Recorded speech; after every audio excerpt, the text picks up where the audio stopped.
Mes sœurs bien-aimées, mes sœurs que Dieu m'a données, nous nous retrouvons en beauté pour célébrer le 4e dimanche de l'Avent.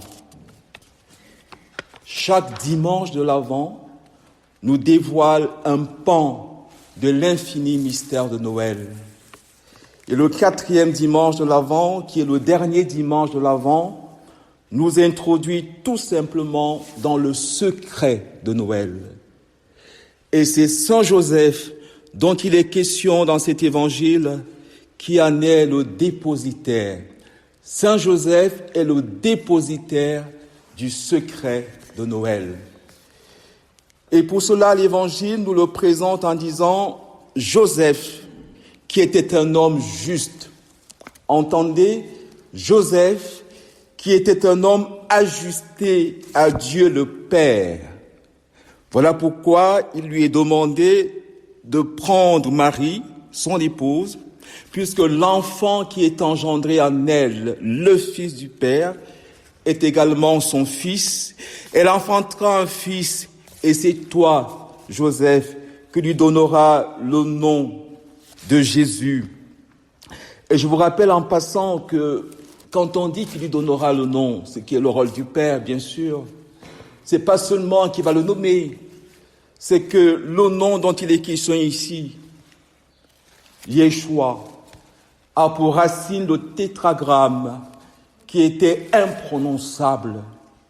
Et Joseph va être le premier à la suite du grand prêtre pour le Yom Kippour. C'est le grand prêtre qui, une fois l'an, pour la fête du Yom Kippour, prononçait le nom imprononçable pour le pardon des péchés. Et Joseph va prononcer le nom à la suite du grand prêtre pour le pardon des péchés, car c'est lui qui sauvera son peuple de ses péchés. Il accomplit de manière parfaite ce qui était annoncé par le grand prêtre le jour du Yom Kippour. Voyez, Joseph, détenteur du secret de Noël. Avec Joseph, dont nous découvrons que Noël, c'est le fait que Dieu, le Père, veut que nous soyons pères avec lui, comme c'est annoncé dans l'évangile de Marc. Et vous donc, soyez parfaits, comme votre Père céleste est parfait. C'est ainsi qu'on va donc trouver chez Saint Joseph l'accomplissement parfait de toutes les promesses, écoutez bien, parce que c'est très beau, c'est vraiment magnifique, de toutes les promesses et de tous les projets de Dieu sur l'humanité, comme le Père. La toute première fois donc on va rencontrer le mystère de Noël, ce désir du Père d'être Père avec nous, c'est à la création, quand il est dit d'Adam, faisons l'homme à notre image, selon notre ressemblance. Joseph va être l'image et la ressemblance parfaite du Père. Joseph, homme juste. Joseph, homme ajusté à Dieu le Père. Après, nous rencontrons Adam. L'Ancien Testament s'ouvre. Suivez bien parce que c'est très intéressant. L'Ancien Testament s'ouvre avec un homme endormi, Adam. Son côté est ouvert et avec la côte qui sort de son côté, Dieu bâtit une femme. Et quand quand Adam se réveille, il dit, celle-ci est l'os de mes os, la chair de ma chair. Voilà pourquoi elle s'appellera femme. Regardez dans cet évangile, le début du Nouveau Testament, c'est-à-dire dans l'ordre des livres, c'est l'évangile de Matthieu. L'évangile de Matthieu commence, ce que nous disons aujourd'hui, avec un homme endormi, Joseph, à qui il est demandé à son réveil de prendre chez lui Marie, son épouse. Oui, Joseph. Donc, il est vraiment cet accomplissement de tous les projets de Dieu. Il va donc prendre sa femme, Marie, comme Joseph, comme Adam a pris sa femme, Ève. Ensuite, nous avons Noé. Alors, il est dit de Noé qu'il était un homme juste. Joseph, son époux, qui était un homme juste, et que c'était le seul juste d'ailleurs que Dieu a trouvé. Et qu'est-ce qu'il dit à Noé? Il dit à Noé, fais-toi une arche. Oh, Marie, la nouvelle arche.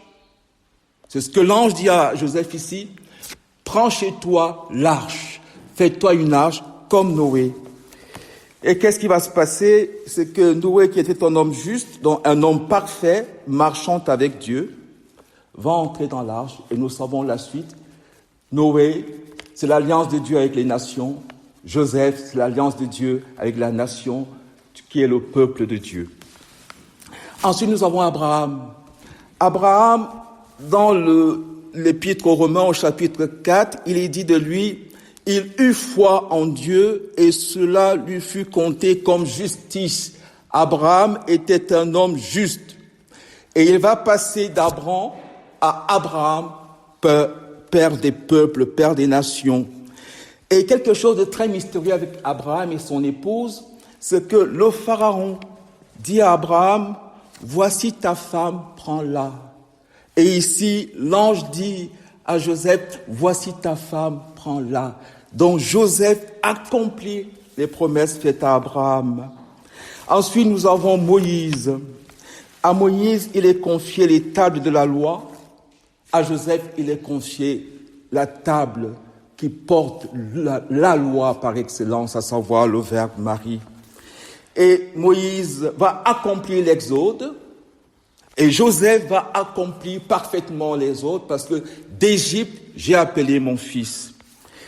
Et vous savez, on ne peut pas tout voir malheureusement, parce que le temps nous fait défaut. Vous savez que dans toute la Bible, il y a 12 Joseph. Il y a certainement un lien avec les 12 disciples. Il y a encore un lien plus fort avec les 12 fils de Jacob, dont l'un s'appelle Joseph. Et c'est d'ailleurs le premier des Joseph, qui nous rappelle que son nom signifie ajouter. Joseph est celui par qui Dieu nous ajoute un fils. Et finalement, ce Joseph-ci est celui par qui Dieu va avoir un fils de plus sur la terre.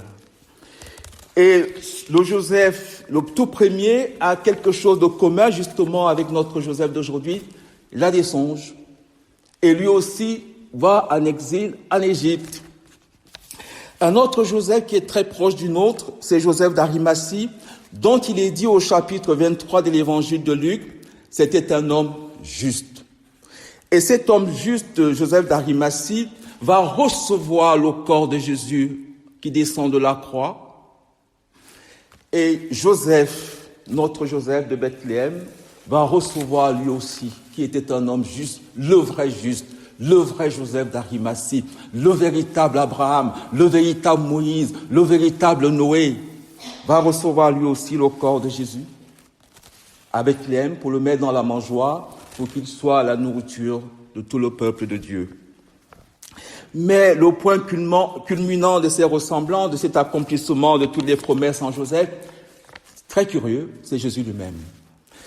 Il est dit de Joseph, c'était un homme juste. Il est dit de Jésus à la croix, après sa mort, vraiment, cet homme était juste, Jésus lui-même. Et quelle est la justice de Jésus? En quoi Jésus est-il juste? Parce qu'il nous l'explique lui-même. Jésus dit, qui m'a vu, a vu le Père. Donc, Noël, c'est le mystère du Père qui veut être Père avec nous. Et Joseph est le premier en qui cette paternité et cette maternité contemplative vont s'accomplir. Donc, le secret de Noël, une fois de plus, être Père avec le Père, à la suite de David, puisqu'il est dit de David qu'il est le Père. Jésus est fils de David, il est fils d'Abraham, il est fils de Dieu. Joseph est donc le maïticien de Dieu pour nous en ce dernier dimanche qui nous prépare à nous ce que disait Aristote, hein, c'est très beau la philosophie quand elle est philosophie, et nous amène dans les sommets, voyez, de l'intelligence. Ce qui fait que dans l'encyclique Fides et Ratio, le pape Benoît XVI dit, le pape plutôt Jean-Paul II dit que la foi réclame que son objet soit compris par l'intelligence, et l'intelligence au sommet de sa recherche admet comme nécessaire ce que lui présente la foi. Or, Aristote nous rappelle deux choses importantes, c'est que le vivant parfait est celui qui est capable d'engendrer. C'est pour ça que Dieu, en créant Adam et Ève, leur dit « Allez, multipliez-vous ». Et cette fécondité, elle est d'abord une fécondité contemplative dont nous sommes tous appelés à engendrer le Fils de Dieu. Il y a deux verbes qui vont ensemble dans la Bible, concevoir et engendrer. Ça concerne d'abord Joseph et Marie, car Saint Augustin dit de Marie que primo concepit in corde quam in carne. Elle est d'abord conçue dans son cœur, dans son intelligence, parce que c'est une maternité contemplative. Pourquoi? Parce que Dieu est la contemplation de la contemplation, nous dit Aristote. Dieu est la vérité dont on peut concevoir. La vérité, nous la concevons. Et quand nous disons la vérité, nous l'engendrons à travers le verbe que nous prononçons. C'est à ce grand mystère que nous sommes appelés. C'est ce que nous célébrons tous ces jours-ci, en commençant par l'antienne, la grande antienne d'hier, Ô Sapientia. Nous demandons tout simplement à Dieu de venir pour que ce grand mystère de l'homme qui devient capable d'engendrer plus grand que lui s'accomplisse en chacun de nous. S'il y a rédemption, s'il y a salut, c'est parce que Dieu, qui a voulu dès le point de départ qu'on soit comme lui, voudrait que nous entrions dans sa fécondité, qui est une fécondité spirituelle, qui est une fécondité contemplative. C'est notre vocation ultime, c'est la vocation ultime du corps, de la chair humaine qui devient capable de recevoir en elle ce qu'il y a de plus grand, ce qu'il y a de plus extraordinaire, ce qu'il y a d'invisible, d'infini, ce qu'il y a de plus beau, il faut le dire comme ça. Et Saint Augustin dit de Saint Joseph qu'il est d'abord conçu par la vertu de la foi, de la charité, avant que ce soit, et non par la vertu de la chair. Et donc ce mystère nous concerne, c'est bien ce que disait Saint Paul tout à l'heure dans la seconde lecture. À vous qui êtes appelés à être des saints, la grâce et la paix de la part de Dieu, notre Père. Et le Père veut que nous soyons Père avec lui. C'est le grand mystère de Noël. Soyez parfaits comme votre Père céleste est parfait. Qui m'a vu a vu le Père. Le Père et moi, nous sommes un.